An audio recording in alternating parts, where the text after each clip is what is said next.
Thank you very much and welcome back everyone from lunch.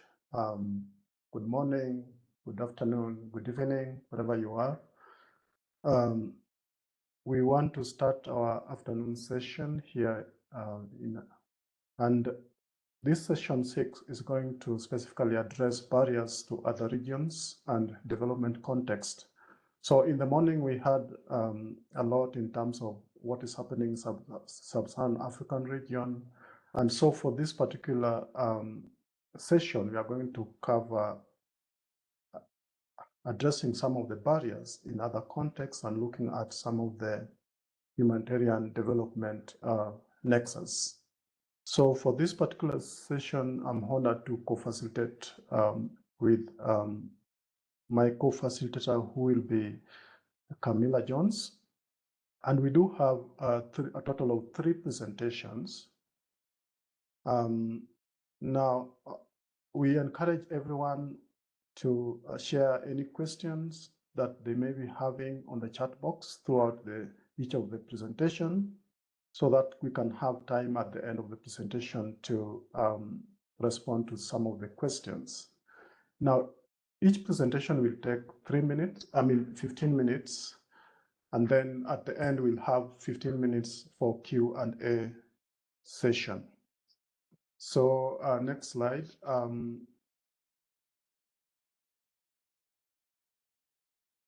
So as I mentioned, we do have 3 presentations, and the first presentation is going to talk about understanding barriers to accessing services and identifying possible points of disclosure for adults and adolescent male survivors in war-affected Ukraine, and finding based on the rapid data collection in the acute crisis.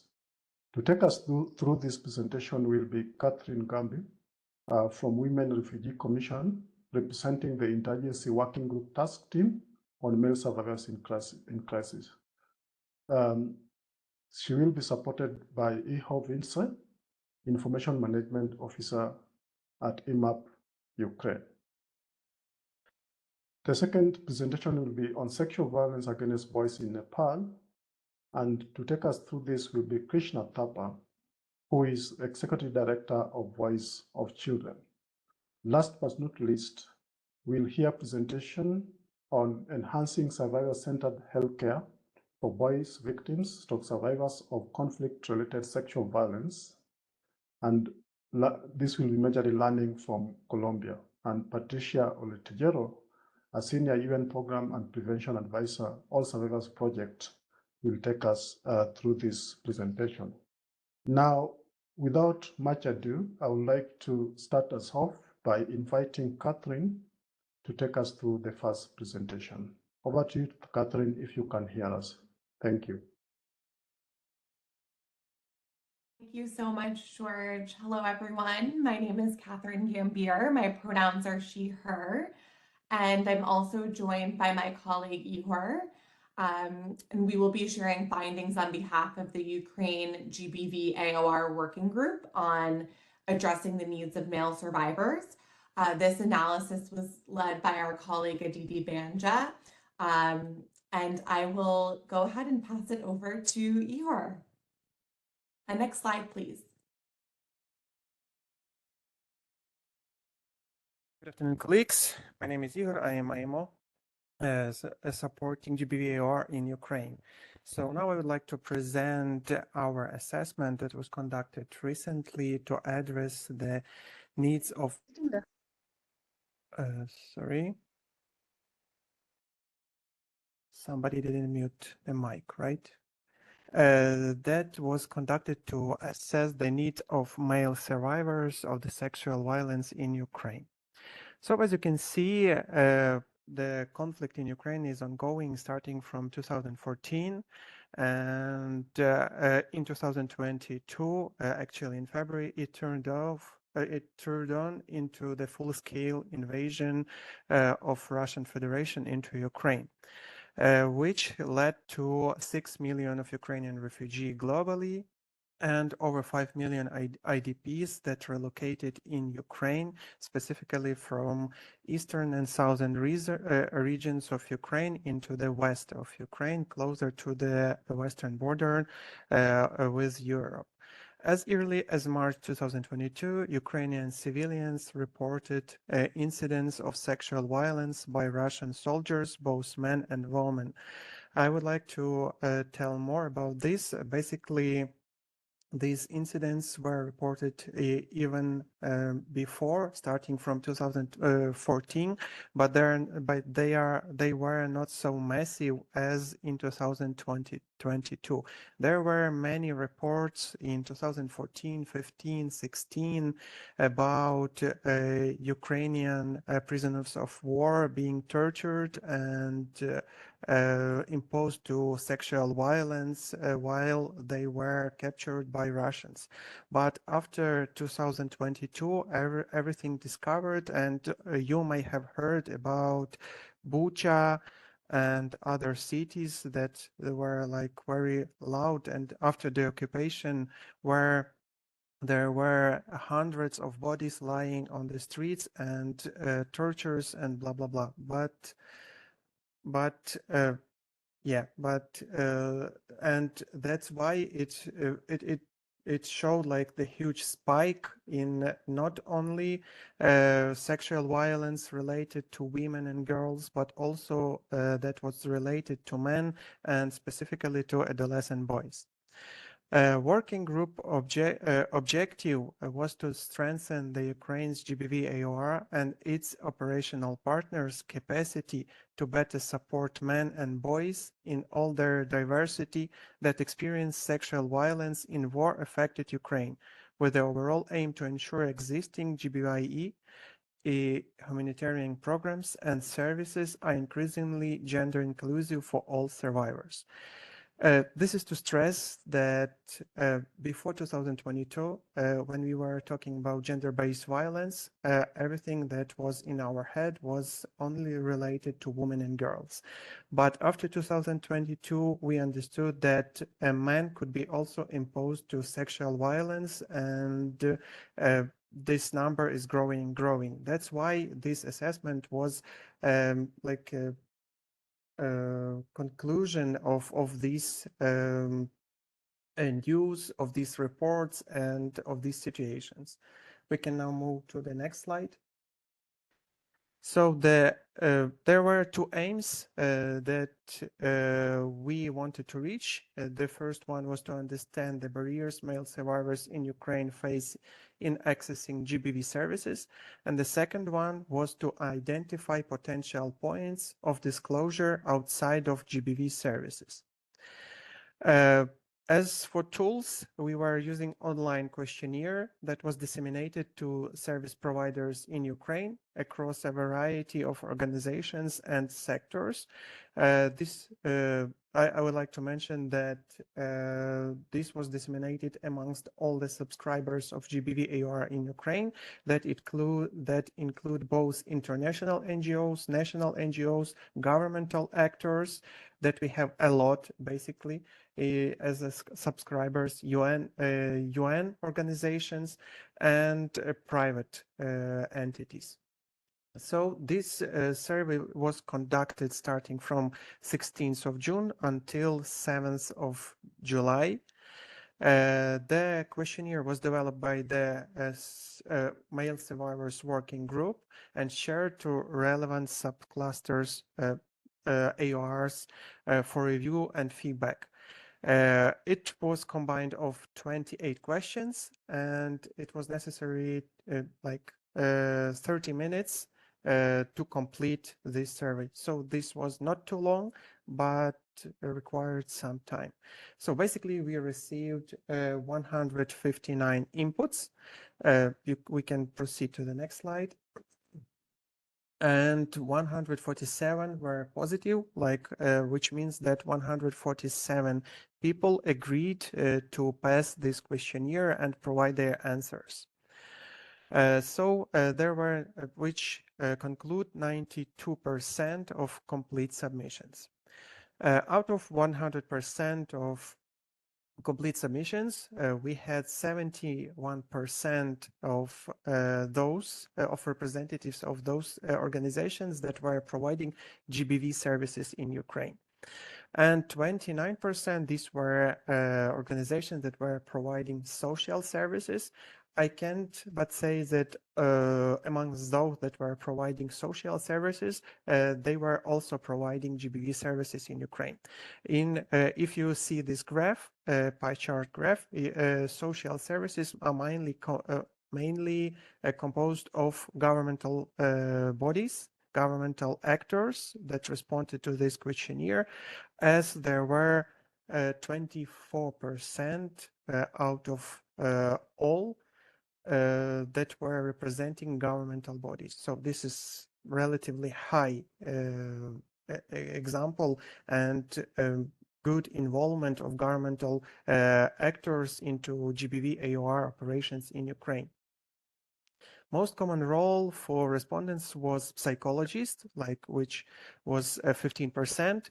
Others were social workers, managers, directors of organizations that were providing GBV or social services, also mentors and others.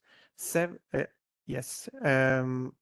To the question whether organizations assisted male survivors since the crisis began in 2022, only 38 participants responded positively, and 109 responded no, which means that either there were no cases of where men went to the organization to seek support on being recognized as a survivor of sexual violence, or there were no such cases.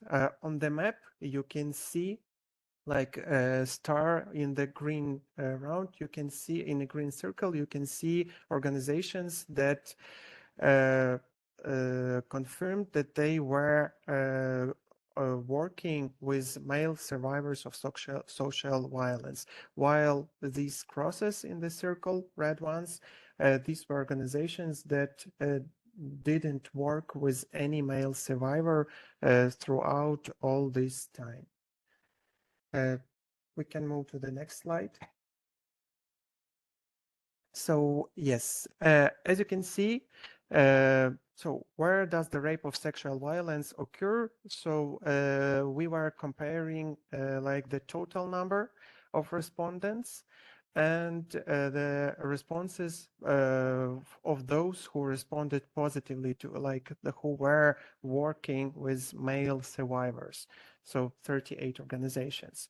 And if we see the total picture, like responses from all of the respondees, we see that almost 41% of people responded do not know.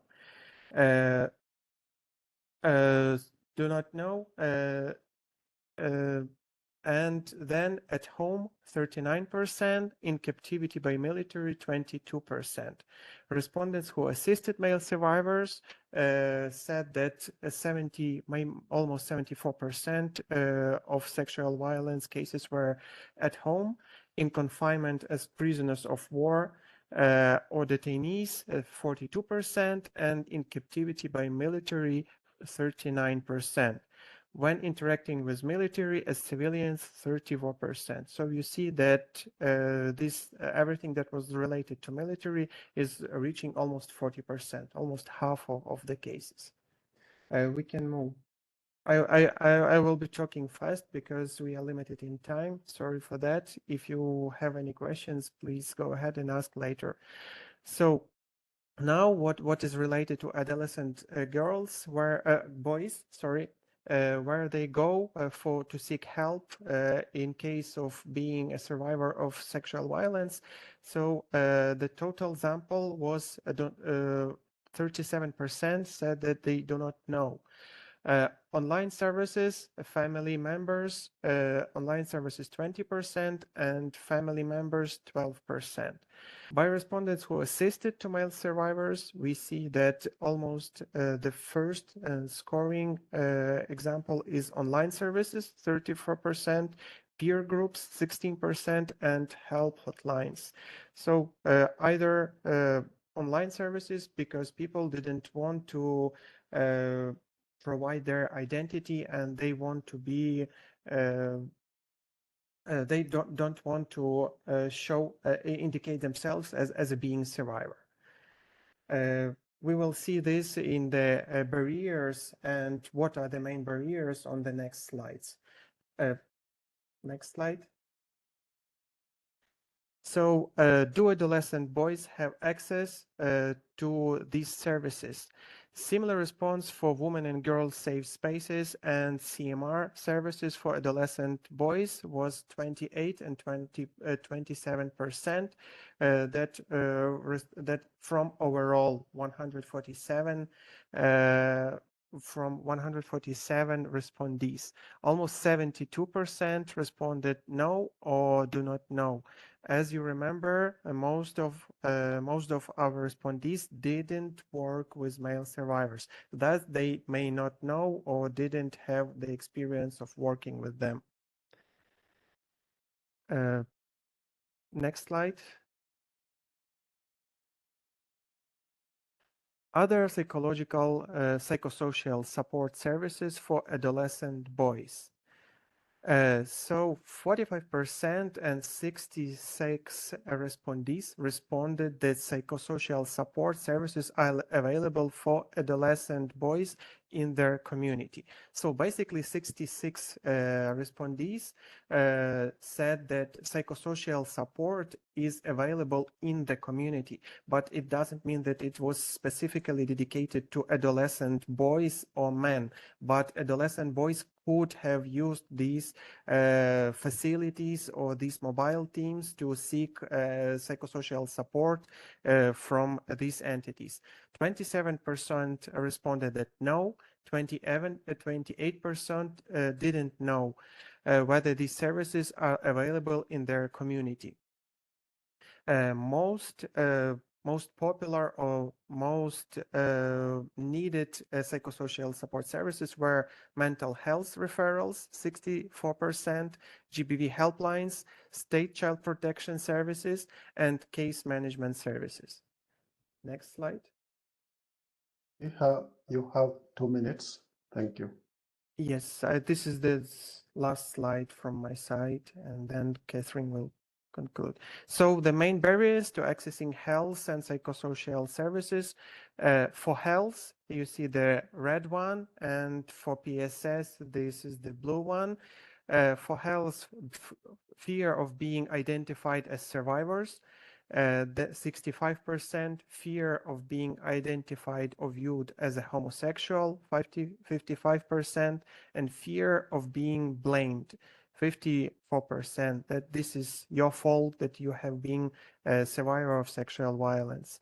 Then for PSS, fear of being identified as a survivor, 74%, fear of experiencing homophobia, and fear of being blamed. You see that they coincide. The reasons are the same. Thank you. This is it from my side. Katherine. Your next slide, please. So to wrap up the discussion, thank you very much. So as Ihor mentioned, it's really important to situate these findings amongst the limitations of this rapid data collection. So due to ethical concerns of collecting data among affected communities and an acute conflict, particularly among minors, we did not engage adolescent boys in this study. Therefore, the findings are from service providers' perspectives rather than adolescent boys themselves. So it's possible that adolescent boys' responses may have differed. However, we think that this study does shed light on key areas for action. So approximately a quarter of the respondents or their organizations had assisted male survivors in crises. So the majority did not. And there are clear knowledge gaps, as Ihor emphasized, between respondents who had assisted male survivors and those who hadn't. Over a quarter reported that there were clinical management of rape services or women and girls friendly safe spaces that were available for adolescent boys in the community. Again, 75%, these services are not available for adolescent boys. Adolescent boys, however, often turn to online services, helper hotlines, and peer support groups. And barriers to accessing services are commonly centered around fears. So fears of being identified as a survivor, of being perceived as homosexual, or fear of experiencing homophobia, or stigma, right? Fear of being blamed. Therefore, providing more anonymous disclosure points may improve reporting and potentially overall access to service delivery for adolescent boys. Next and final slide. So what? What did we do with this data? What's happening? What are the key action points? So we shared these findings with the GBV AOR working group on the needs of male survivors for feedback and action planning. And this group agreed on the following actions based on the findings.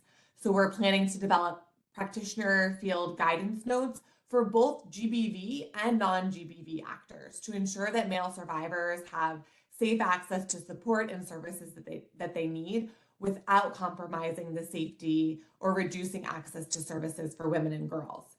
The guidance note will include the impact of sexual violence against male survivors in Ukraine, barriers and mitigation strategies to address those barriers, commonly asked questions, and addressing myths and misconceptions. Second, we will implement a robust service mapping in Ukraine, and it will be broader than the traditional service mapping currently in place by the GBV AOR, based on the principle that disclosures and help seeking may not take place for adolescent boys and adult male survivors with traditional GBV response actors, as we see. And third, we'll inform a service provider quality checklist that includes considerations for male survivors. And finally, we will collaborate with the GBV AOR capacity building work group to integrate training models on the needs of male survivors throughout their trainings. And of course, work in collaboration with the child protection and SRH sectors as well. Thank you so much. Over to you, George. Thank you very much. Thank you very much, Katherine and Heha, for a very interesting presentation there, highlighting the barriers to access to social services, as well as identifying potential points of disclosure for male child survivors. Now, and you provided the context in Ukraine. And now we want to switch on to the next presenter, who will highlight to us the context in Nepal. And at this juncture, I would like to invite Krishna Thapa, who is the Executive Director, Voice of Children. Welcome, Krishna. Thank you. Thank you very much, and namaste everyone. Krishna Thapa, Director of Voice of Children. Next slide, please. So I'm talking about sexual violence against boys in Nepal. It's a kind of journey that has been started to raise issue in Nepal to protect boys from sexual abuse. Next slide, please. In 1992, I heard a story of a child who was telling about the incident that happened to him. So in the beginning, I didn't really pay attention, and I didn't believe, because it was first time I heard from someone that she was sexually victim. But in the meantime, I also heard from other boys also. That was a kind of similar kind of story. Then I started to think about, okay, there may have happened something, otherwise a similar story couldn't be raised by different boys. So I started to do a kind of investigation, collecting information from many boys. Next slide, please.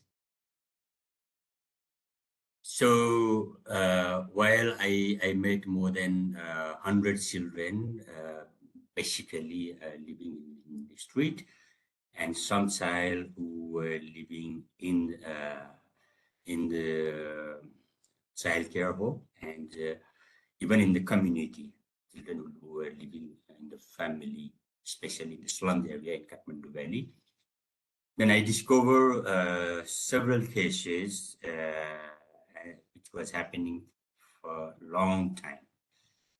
Then I was able to rescue 48 children.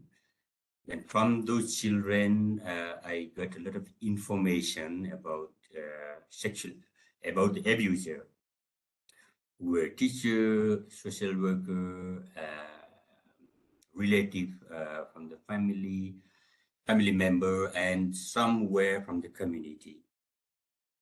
Then I started to advocate, and I wanted to register a case against an abuser, but the police didn't agree. They were not agree to register a complaint against abuser, because they thought that I was blackmailing to them, to the abuser, and they didn't listen to those victims as well. And I went to the journalists, I went to child protection department, and no one was ready to listen to us. So finally, some journalists were keen to do a kind of investigation themselves. When they found something, and they were agreed to work with us. Next slide, please. So while I rescued the 48 children, and from their information, I was able to rescue almost more than 280 victims in 3 to 5 years period. So there was a kind of social movement championing led by organization, and somehow we were able to convince them that it happened and it's happening, but their perception was different. They understood as sexual activities with minor boys is homosexual, and they are gay. They also think that that boy, a victim, was fortunate to have the chance to have fun with the adults. Next slide, please.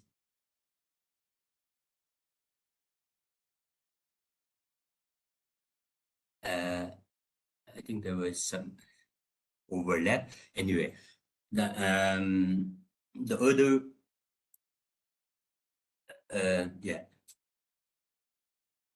they also thought that whatever happening to them, at least they were receiving support, financial or material support from the abuser. So it's not a big issue. It's not a problem that how they thought. And in the community, the perception of people was like, oh, that person, abuser, is really nice guy, because he's too kind with the child. He's supporting, he's taking care, and he's also taking care of the family of the boys as well. So it was something a different perception they had. Next slide, please. Then we have done some research. Voice of Children we did research in 2001, in 2008, and 2010. It was among the children who were living in the street and living in the slum as well. And we found that the children who were living in the street, almost 85% were sexually victim, either from the senior street child, or even by the police, by social worker, and by the people surrounding from the community. And we also conducted a kind of survey in 2017, 2019, and in 2023. So in 2017, our focus was like how boys are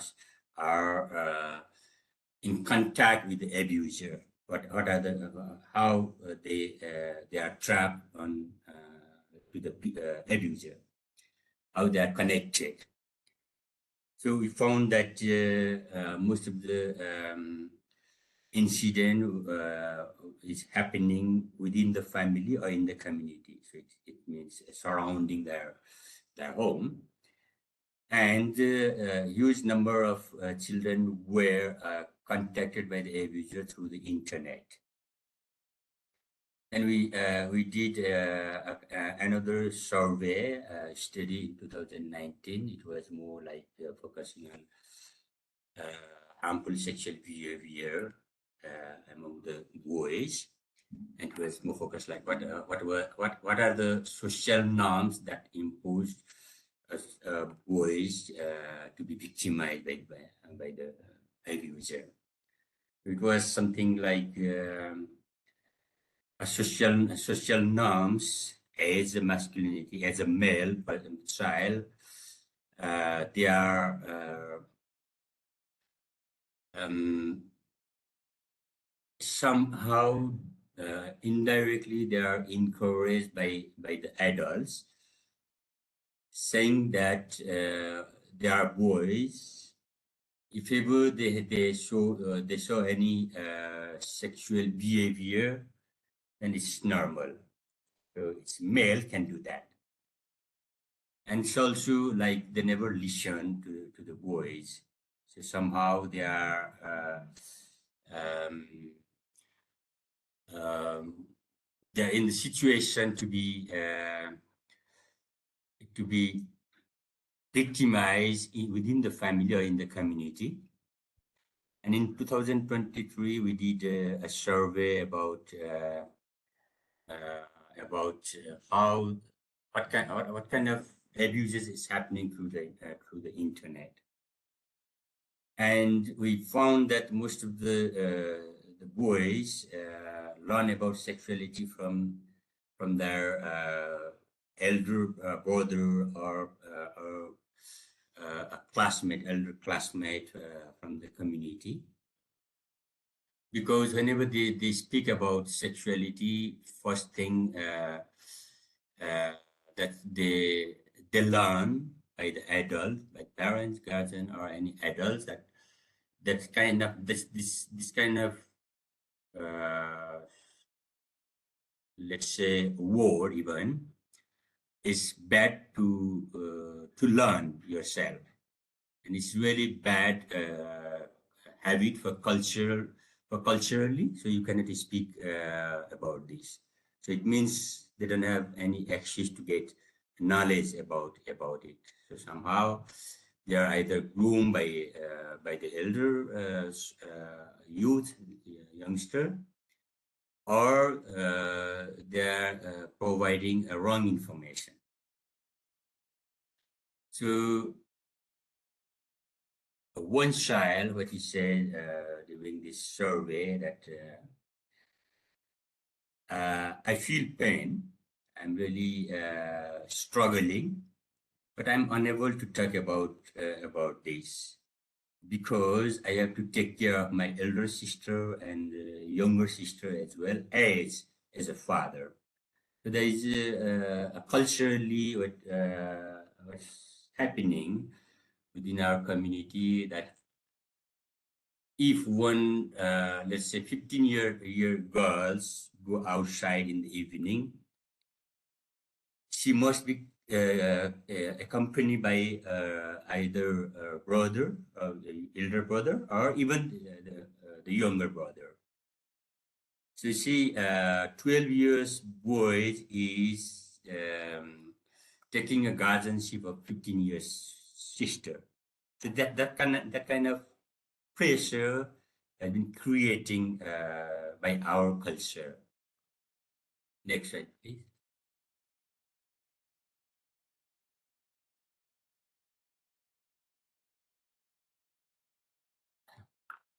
one of the banker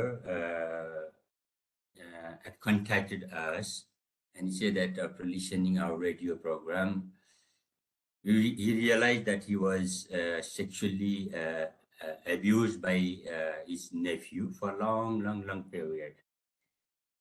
In fact, he has forgotten this, and he said that while he got some information about it, then he understood why he has facing a problem within the family member. He said that he didn't have a good relation with the family member, especially with the woman.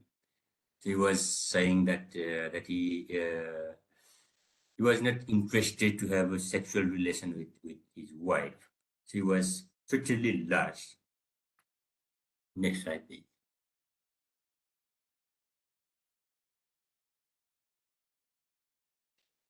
So, Thank you, Krishna. Sorry, you have like 2 minutes.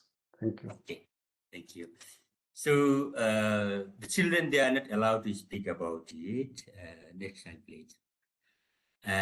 So they don't have any access to get any knowledge, information about it, and we don't have a child-friendly reporting system, because when they go to report, police doesn't really play a role to facilitate.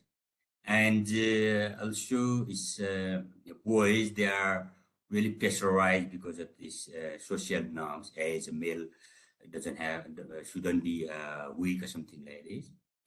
And we don't have really a good education system, and of course there is a lack of knowledge, so boys cannot be facilitated or get support, psychological support, etc. And awareness level is really high. And of course, parents themselves, they don't really pay attention. Whenever they heard about incident, they say, oh, it's normal, it's for male, it's something very, they take it lightly. Next slide, please.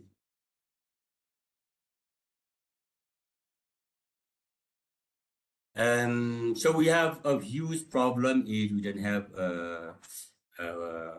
appropriate law to protect boys. Our law, our legal legislation system and our policy indicate that the male, sexually victim male is considered as animal, because there is an act which is represent an issue of sexual activities with the animal. And if there is any issue related with the sexual activities with the boys, it's considered as unnatural sexual, which is for animal. And that's why every victim boys think that either they are human or they are animal, because our legislation system is really putting in that category. Next slide, please. Well, we have some awareness and advocacy campaigning. We have Alliance of Media Houses. There are 12 media agencies who are conducting and are part of this advocacy. So they produce the program to address this issue. We have more than 1,500 children. They are mobilized in the community to generate awareness in the community. We are working with the Juvenile Justice Coordination Committee, and recently we are drafting a regulation for fast track for effective justice system in Nepal. We recently submitted a supplementary report about sexual violence against boys in Nepal to UNCRC. So hopefully we'll be able to promote this issue and to be listed in the UNCRC. And we are also advocating in partnership with the national alliances for amendment of the law. Thank you very much. And if you have any question, any issue that is unclear, Thank you. Yeah, thank you very much, Krishna, for highlighting that historical perspective as well as the changes and the current perceptions about this particular issue in Nepal. We are moving on. If you have any question, please just put them on the chat and Krishna will be able to respond to some of them. So our next presentation is from another context, and this is Patricia. And Patricia is going to highlight or present to us enhancing survivor-centered healthcare for boys victims or survivors of conflict-related sexual violence, mainly learning from Colombia. So welcome, Patricia. If you can hear us, please go ahead. Thank you. Hello, everyone. Hello, George. Can you hear me okay?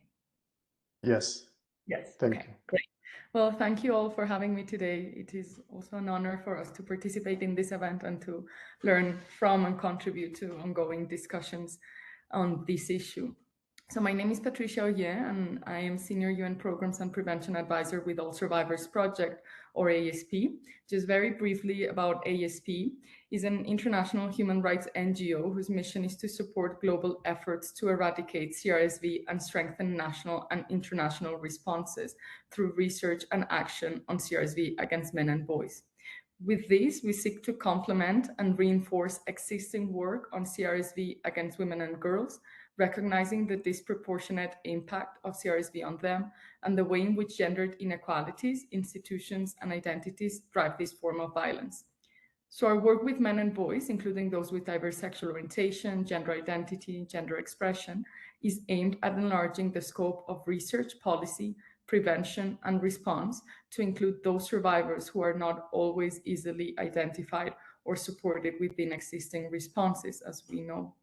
So ASP has been working since 2020 in Colombia, both on projects on access to justice for male victims of CRSV and access to healthcare. And for the last 3 years, I have been co-leading our work in the country, and today I will be presenting findings in relation to healthcare responses for adolescent male victims. So you might have noticed that I use victims or victim survivors instead of survivors in these presentations. And just very briefly, this is because of two main reasons. Firstly, because the term victim/survivor acknowledges that those who experience sexual violence may identify themselves as a victim or as a survivor or both, and that every individual has the right to choose their preferred language. But secondly, and looking at this context in particular, it's because in Colombia, the term victim rather than survivor is commonly used both in official documents and by victims themselves. Next slide, please. Okay, next slide, please. Thank you. So before we begin the presentation, I would like to invite you all to join us in sharing something on the chat box that can help us reflect on the differences and similarities across regions. So the question I would like to invite you to reply to is the following. Next, please. Based on your experience, what do you think is the biggest gap in responding to adolescent male victim survivors of sexual violence in the East and Southern African region? I'd like you to write it down in the chat, but just hold before you hit enter. So this way everyone's contribution will come all at once. So please go ahead and type your answer, just very few concise words, and I will give you 20 seconds and then give a countdown.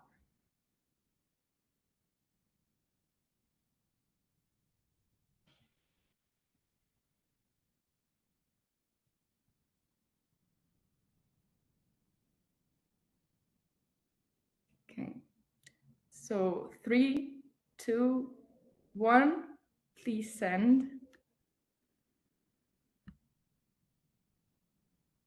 Okay, so we're seeing them come in, lot of references to stigma, to lack of data, non-disclosure, social norms, the issue about conflation with homosexuality, the cultural sensitivity, lack of safe spaces, masculinity.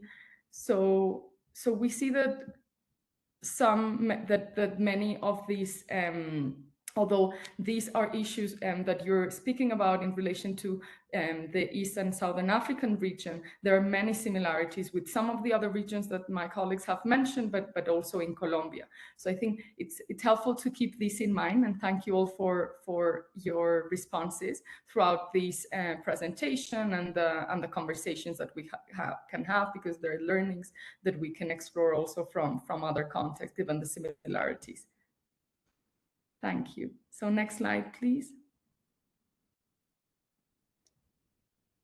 So ASP designed an iterative multi-country qualitative research project in Afghanistan, Colombia, and CAR, as you know, 3 very diverse countries on 3 continents, to explore the availability of and access to timely quality health responses for male survivors of CRSV, including those with diverse sexual orientation, gender identity, gender expression, their experiences of healthcare services, and the extent to which these services are survivor-centered. So in 2022, ISP undertook this research in Colombia. The research involved interviews with male victims and with a range of key informants, including service providers, national entities, international, national NGOs. So today I will be focusing on the victim interviews through case studies, because as we consider these issues, we think it's very important to consider the experiences and voices of victims themselves. So in terms of the victim interviews, we worked in collaboration with networks of male and female victims of CRSV to consult on the local appropriateness of the research process. 23 adult male victims from different conflict-affected regions were interviewed by ASP into separate 2-day workshops held in March 2022. The workshops were co-designed with these victim networks with the aim of creating a safe, secure environment to enable victims to participate in individual interviews, as well as to take part in peer support activities and receive other assistance. And during these workshops, victims were provided with information about their rights to healthcare and information and support on how to access healthcare and justice, which was seen as a more participatory and less extractive approach.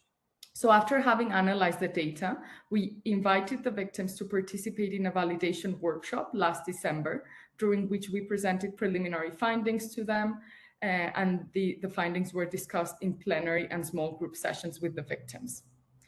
So in terms of ethical considerations, various measures were taken to ensure that the research was ethical and that the safety, security, and right to confidentiality of research participants was protected throughout the process.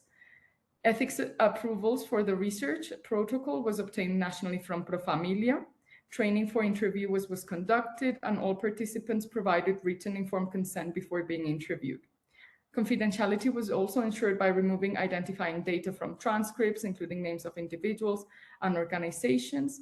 And victims who participated in the study were not asked questions about their experiences of sexual violence to prevent re-traumatization, although some chose to discuss what had happened to them. Nevertheless, recognizing that even recounting experiences associated with the health impacts of CRSV could be distressing, support both during and after interviews and the validation workshop was made available from national psychologists and through peer support.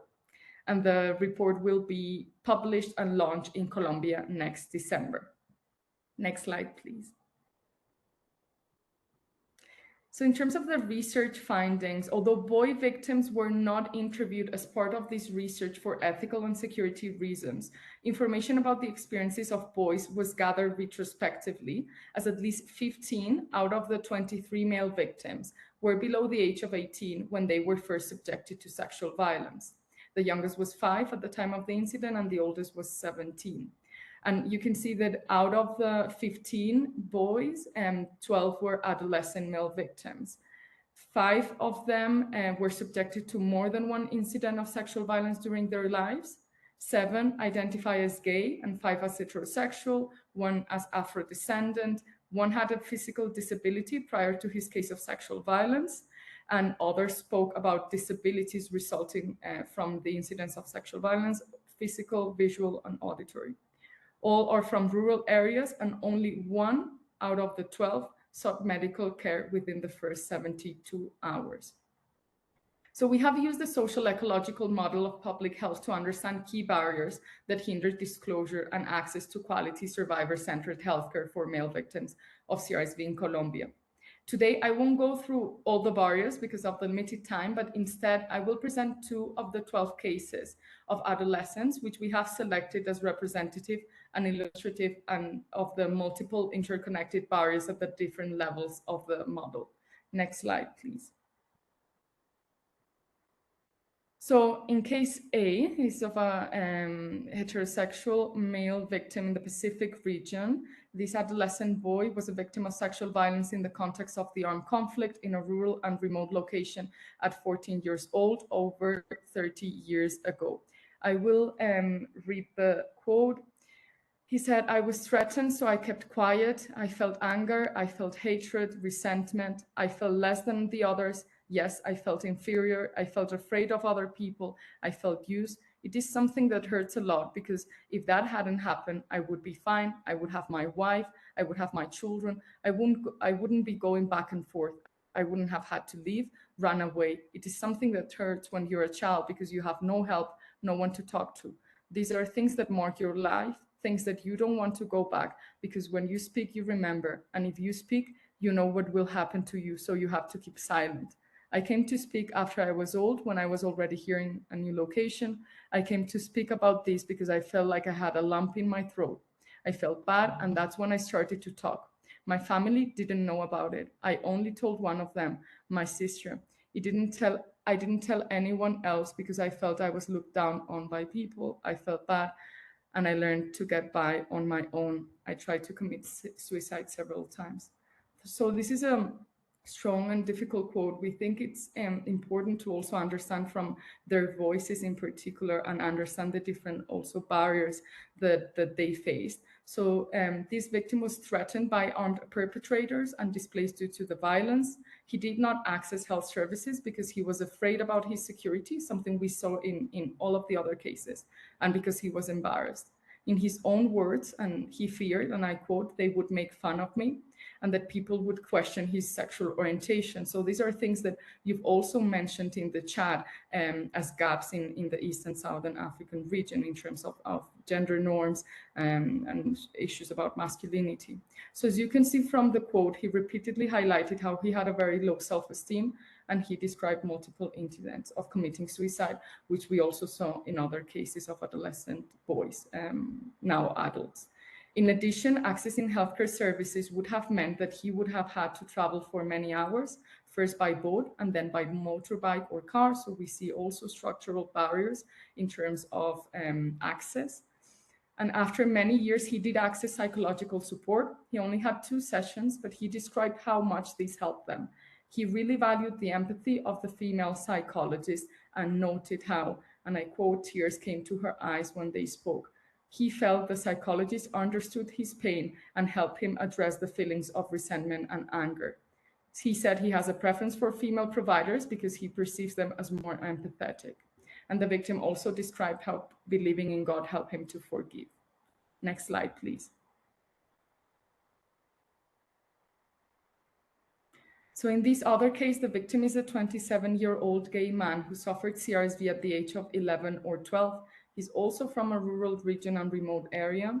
At the time of the incident, he was being cared by his sister after their mother had died, but his sister was also under 18.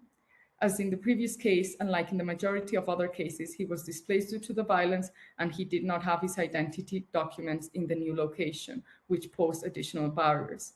He did not access health services at the time because of the distance and cost, again, similar to the previous case, the lack of knowledge of what to do as a child, and the fact that he had been threatened and was concerned about his security. He also stressed that he was concerned about the lack of confidentiality and privacy of health workers in public health services. In retrospect, he noted that he would have liked to access a private healthcare service to ensure confidentiality. In terms of justice, he reported the case of forced displacement at 18, but omitted details about sexual violence, which we also saw this in many other cases. This meant that the victims were registered for associated violations and received compensation for that, but not for sexual violence. He reported his case to the local authorities after over 18 twice, but felt he was not believed. At 19 or 20, he accessed medical services due to ongoing physical impact, but only had 2 appointments. He stopped going due to security situation and protection concerns and the long waits. He did not disclose those cases of sexual violence to the doctor in those appointments. He had never accessed psychological support, but described psychosocial impacts, including confusion about his sexual orientation, as you can see in one of the quotes, including whether his diverse sexual orientation drove the assault or is a result of it. He's currently a member of an LGBTI organization, is involved in activism, which he says has helped him in his recovery journey. Next slide, please. Next and last slide. So we asked male victims and key informants about what, in their view, survivor-centered care for male victims of CRSV should look like. Issues considered crucial by male victims, including the ones you can see on the screen, recognition of the sexual victimization of men and boys. They asked for state recognition and for organizations to support the recognition that heterosexual cisgender men, boys, as well as those with diverse origin have been victims of CRSV, and the need to dispel myths surrounding this form of violence that contribute to shame and stigma and prevent men and boys from accessing healthcare. They all stress the need to be treated with respect and confidentiality. They said that they wanted to be heard, listened to, and treated with humanity, empathy, and dignity. They wanted their individual needs to be considered and did not want to feel judged, be mocked, gossiped about, or to have assumptions made about their actual or perceived sexual orientation and gender identity. They also stressed early interventions for boys, the importance of working with boys and their families while they were still young, and several noting that they had not received the care they needed as children and did not want others to face the same ongoing difficulties. And the last point I'm going to emphasize is the need of being treated by trained, experienced medical personnel and other healthcare workers. There was consensus by all victims on the importance of being treated by professionals who are trained in and have experience of working with victims of CRSV, the need for holistic care and of not being referred from one place to another and having to repeat their experiences of sexual violence to multiple different people was also stressed. Next slide, please. So that brings us to the end. Thank you all for your time and attention. Also, thank you to the victims who are trusting us in this process, as well as our international research advisory group who continue to guide us. So if anyone has any questions, please feel free to ask and I'll do my best to answer. Thank you. Thank you very much, Patricia, Katherine, Eha, as well as Krishna for the wonderful presentation. Colleagues, participants, now it's my honor to invite my co-facilitator, Camilla Jones, who serves as a coordinator, Alliance for Child Protection in Humanitarian Action. Welcome, Camilla. Thank you. Thank you very much, George, and thank you to all of the speakers in our session today.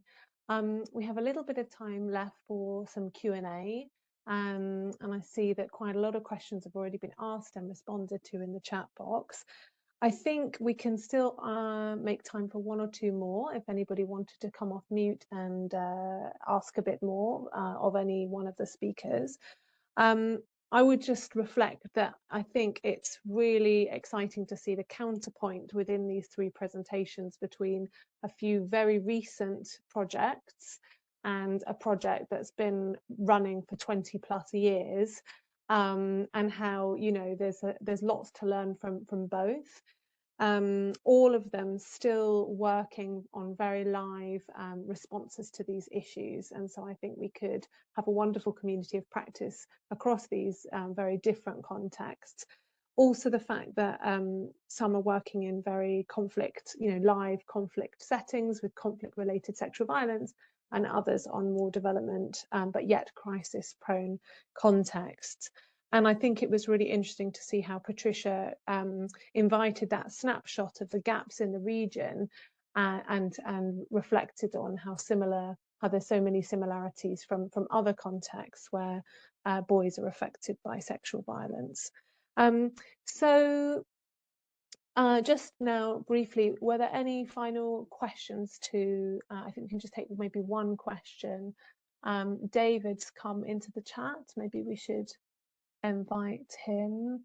How would the household approach look like as recommended from the Colombia experience? So asking about one of the specific plans Patricia shared for their project Next Steps. Would you like to come in and answer that, Patricia, if the question's clear before we conclude?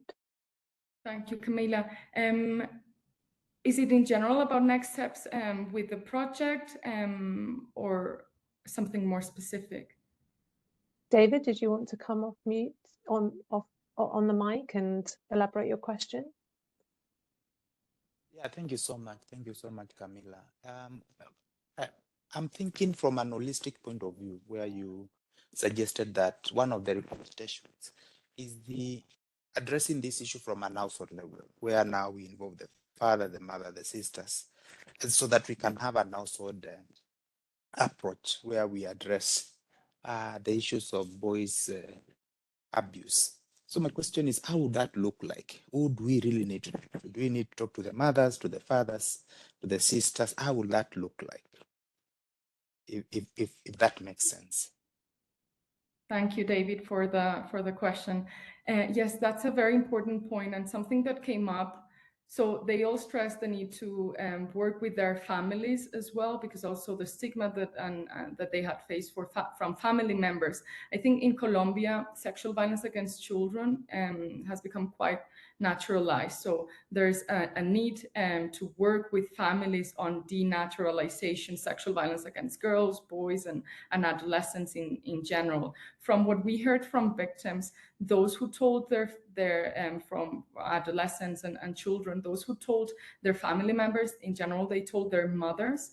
And what they did is none of them except one access services, and they were treated by their mothers and grandmothers by home remedies at home.